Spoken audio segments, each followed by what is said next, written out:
Hello friends, आप सभी का नमस्कार। हमारे चैनल में आपको स्वागत है। आज हम फिर से एक टॉपिक लेके आए हैं। आज का टॉपिक क्या है? MM1 1961 MCQ video part 5।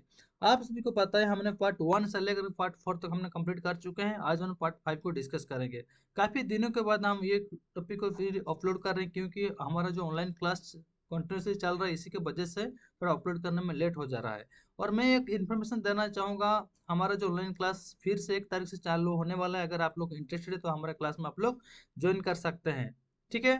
और हमारा प्ले स्टोर पे श्रीमान माइंड मास्टर आप जो है अवेलेबल है, वहाँ से आपको वहाँ पे डाउनलोड कर लेना है। डाउनलोड करने के बाद वहाँ पे आपको सारे के सारे टेस्ट सीरीज आप ले सकते हैं, ओके। तो ज़्यादा समय ना लेते हुए आज हमने क्या क्या क्वेश्चन को तैयार किए हुए उस क्वेश्चन का भी हम डिस्कस करेंगे। जो हमारे चैनल में नए हमारे चैनल को सब्सक्राइब कीजिए, लाइक कीजिए और ढेर सारा कमेंट कीजिएगा, ओके। देखिए पहला क्वेश्चन क्या कह रहा है। ये क्वेश्चंस ये पूछ रहा है, how many days before will the notice be issued regarding the date of place of application of manager exam.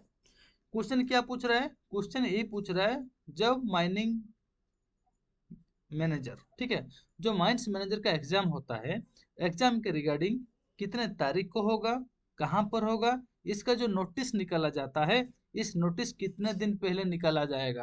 Question से ही पूछ रहा है, ठीक है।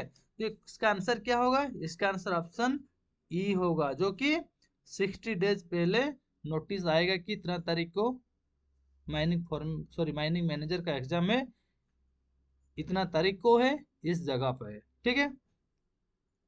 नेक्स्ट क्वेश्चन क्या पूछ रहा है, how many days before will the notice be issued regarding the date of place of application for surveyor exam. जो सर्वेयर एग्जाम होता है, जब पर्सन सर्वेयर का एग्जाम देते हैं, उनके लिए भी जो नोटिस दी जाती है, कितने दिन पहले कौन सा जगह पे कितने तारीख को एग्जाम है, ये जो नोटिस देते हैं कितने दिन पहले नोटिस देना होगा उनको। तो इसका आंसर क्या होगा? इसका आंसर भी वही ऑप्शन ई है, ठीक है। 60 डेज पहले इन नोटिस दिया जाएगा। नेक्स्ट क्वेश्चन क्या पूछ रहा है, देखिए, for how many years a person will not be able to appear in any board of mining examination. कोई भी बंदा, कोई भी पर्सन, कोई भी बोर्ड ऑफ माइनिंग एग्जामिनेशन में एग्जाम नहीं दे पाएगा जब तक वो कितना वर्ष का नहीं हो चुका है, ठीक है। तो इसका आंसर क्या होगा? इसका आंसर ऑप्शन सी होगा, ठीक है। जब किसी बंदे को, किसी पर्सन को 20 वर्ष नहीं हुआ है और कोई भी बोर्ड ऑफ माइनिंग एग्जामिनेशन में नहीं बैठ पाएगा, okay. Next question, no person will be able to appear for the mining manager, foreman, mate and blaster exams only see as a certificate।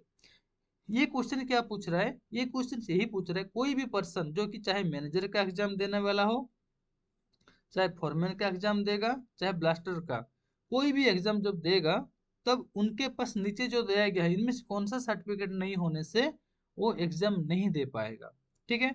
तो कैरेक्टर सर्टिफिकेट, ऑप्शन ए बोल रहे character certificate, हाँ उसको तो चाहिए, जरूरत होगा।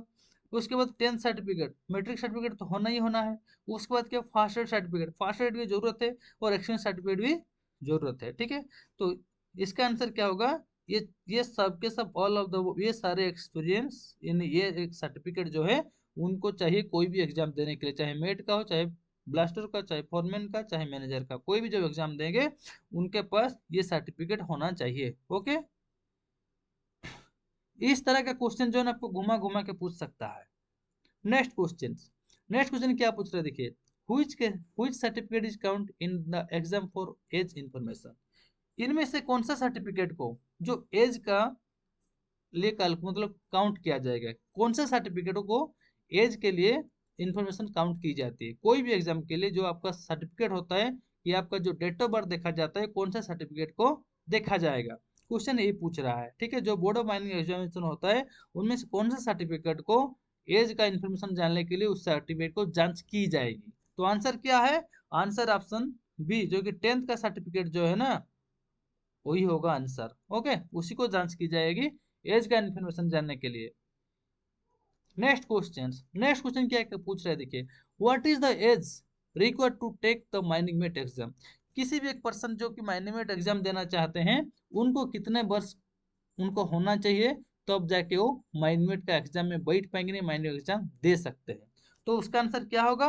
ऑप्शन सी होगा, 21 ईयर्स अगर उनको हो चुका है तो माइनिंग मेट का एग्जाम दे सकते हैं। Okay, next question, how many years of practical experience is required to take a mining mate exam. Mining mate exam देने के लिए एक बंदे को, जो माइनिंग मेट एग्जाम देना चाहते हैं, उनको प्रैक्टिकल एक्सपीरियंस कितना वर्ष का होनी चाहिए? ऑप्शन ए, उनको 3 वर्ष का एक्सपीरियंस होना चाहिए।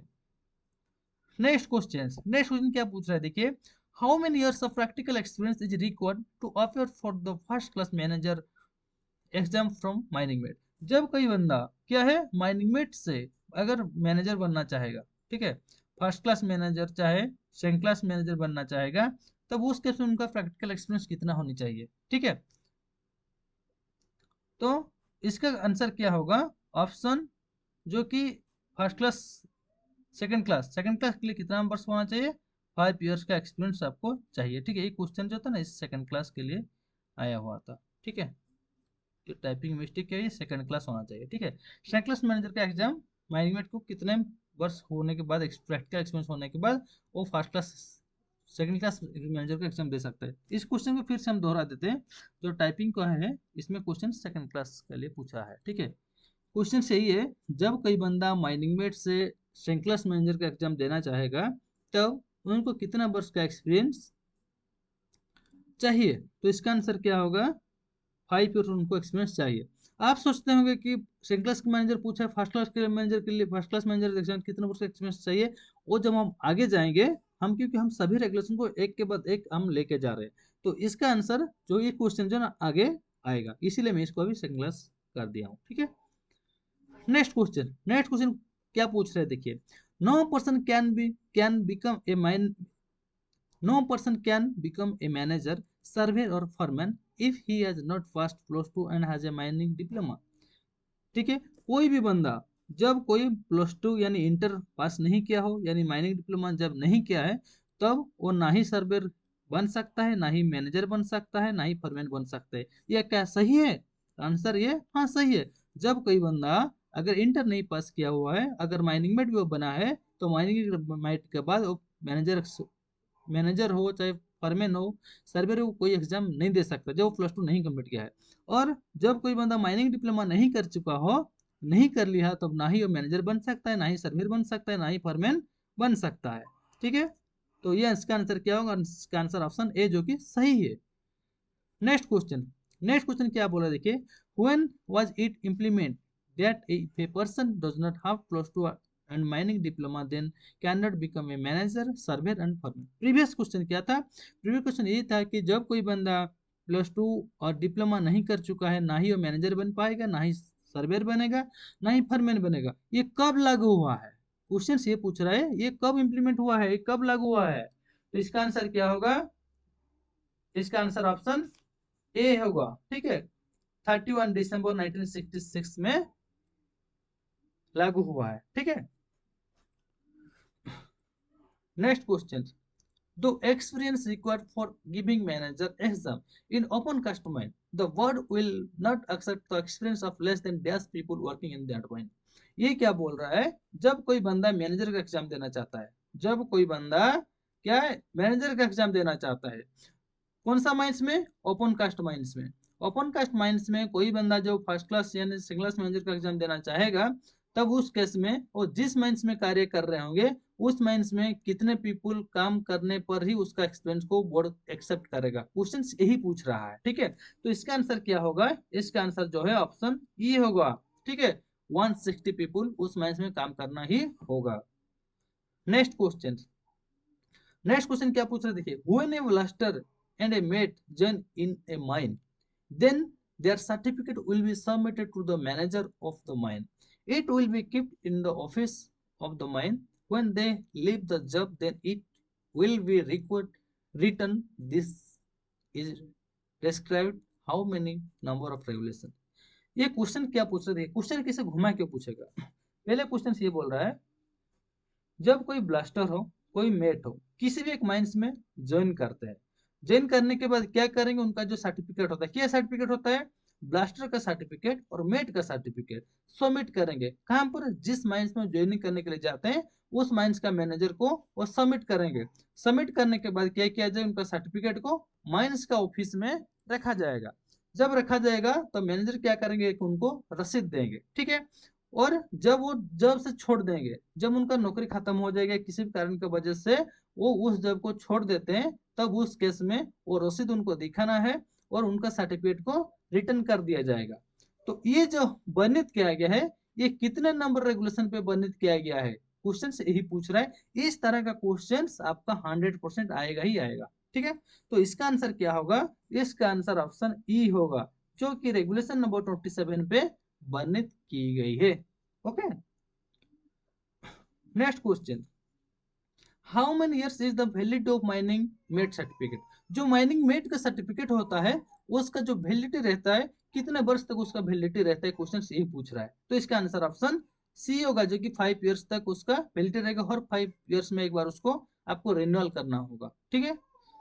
नेक्स्ट क्वेश्चन पूछ रहा है, इसी तरह माइन फॉरमैन का जो सर्टिफिकेट होता है वो उसका वैलिडिटी कितने वर्ष तक रहता है? इसका 5 वर्ष तक वैलिडिटी रहता है। फिर 5 इयर्स के बाद आपको फिर उसको रिन्यूअल करना है। ओके, उसी तरह नेक्स्ट क्वेश्चन पूछ रहा है, जो कि ब्लास्टर सर्टिफिकेट होता है, ब्लास्टर सर्टिफिकेट वैलिडिटी कितने वर्ष तक रहता है? ये भी 5 इयर्स तक वैलिडिटी उसका रहता है। 5 इयर्स के बाद आपको फिर रिन्यू करना है। ओके, नेक्स्ट क्वेश्चन क्या पूछ रहे हैं देखिए, after what age a person will not work in a mine? कोई भी पर्सन को, किसी भी व्यक्ति को कितने वर्ष हो जाने के बाद वो माइंस में उनको काम करने के लिए नहीं दी जाएगी, क्वेश्चन से ही पूछ रहा है। तो इसका आंसर क्या होगा? इसका आंसर ऑप्शन ई होगा। 60 वर्ष किसी पर्सन का जब हो जाता है, ना ही उसको किसी माइंस में कार्य करने के लिए दी जाएगी, ठीक है। Next question,